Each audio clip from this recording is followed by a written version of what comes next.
Bismillahirrahmanirrahim. Assalamualaikum warahmatullahi wabarakatuh. Alhamdulillahirabbil alamin.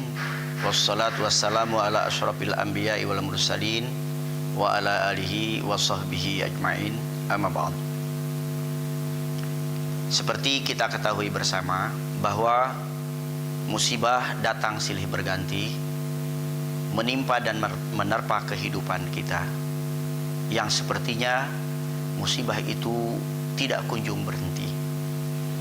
Dan kalau kita mengingat satu firman Allah di dalam surat Al-Isra ayat 58, Allah berfirman, A'udzubillahi minasyaitonirrajim, wa in min qaryatin illa nahnu muhlikuha qabla yaumil qiyamah au mu'adzibuha adzaban syadida.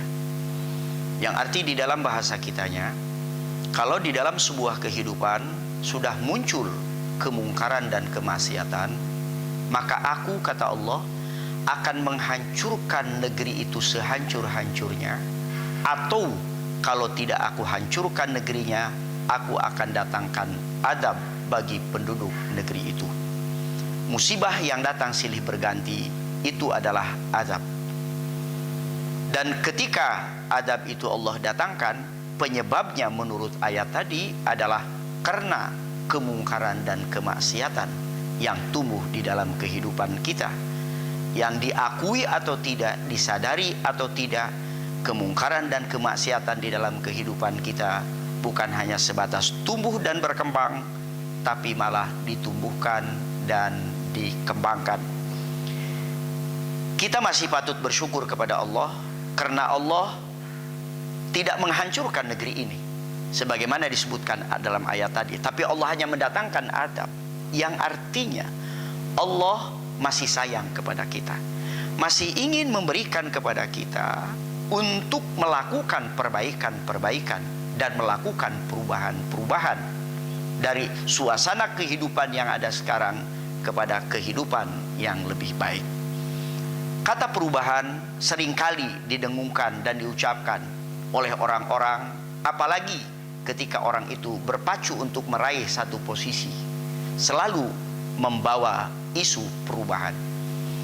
Tetapi perubahan yang selalu dikatakan, apakah dia pernah berhasil membawa manusia itu kepada perubahan kepada yang diinginkannya, masih merupakan tanda tanya besar. Karena bagaimanapun berbagai upaya dan usaha yang dilakukan oleh umat manusia untuk melakukan perubahan kepada yang diinginkannya, sepanjang perjalanan sejarah umat manusia tidak pernah ada yang berhasil.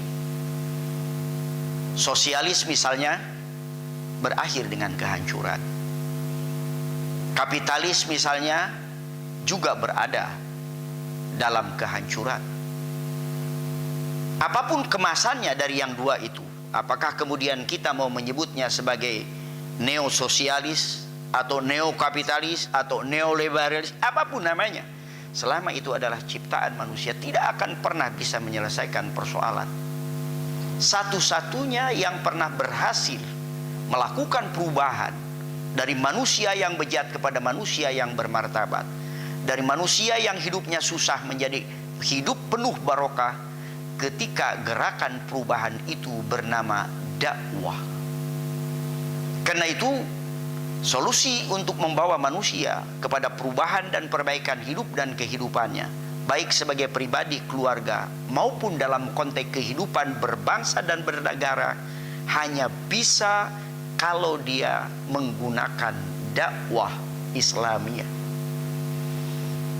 Dan dakwah yang dilakukan bukan dakwah yang dibelokkan ke kanan, yang disebut dakwah sekuler, yang oleh media sering dikatakan sebagai Islam modern, atau dakwahnya transendental, yang hanya membawa manusia hanya berpikir tentang kehidupan akhirat saja, tapi melupakan kehidupan dunia. Tapi dakwah yang bisa melakukan dan membawa perubahan ketika dakwah itu menanamkan keimanan dan ketakwaan kepada Allah. Itulah sebabnya perjalanan dakwah yang dilakukan oleh Rasulullah dalam merubah kehidupan yang bejat kepada kehidupan bermartabat memerlukan waktu 23 tahun menanamkan akidah dan iman di dalam hati umatnya. Kalau ada orang yang mengatakan bahwa Rasulullah 13 tahun menanamkan keimanan, kemudian 10 tahun berbicara tentang syariat di Madinah, saya kurang sependapat dengan pemahaman itu. Karena toh ayat yang turun di Madinah sekalipun masih ada pola pembinaan yang berkaitan dengan akidah. Ayatnya mengatakan, ya ayyuhalladzina amanu aminu billahi wa rasulih. Ketika orang sudah beriman masih tetap diperintahkan untuk beriman. Semakin tinggi kualitas keimanan, maka semakin dekat pertolongan Allah kepada kita. Semakin kuat keimanan, semakin kuat pembelaan Allah kepada kita. Karena itu, untuk membangun sebuah perubahan, kata kuncinya harus dengan menggunakan prinsip-prinsip dakwah Islamiyah yang bermula penanaman akidah Islamiyah. Insya Allah dengan gerakan itu, bagaimanapun kehidupan itu sudah berada di pinggir jurang kehancuran, Allah akan selamatkan sebagaimana janji Allah, fa'anqadakum minha.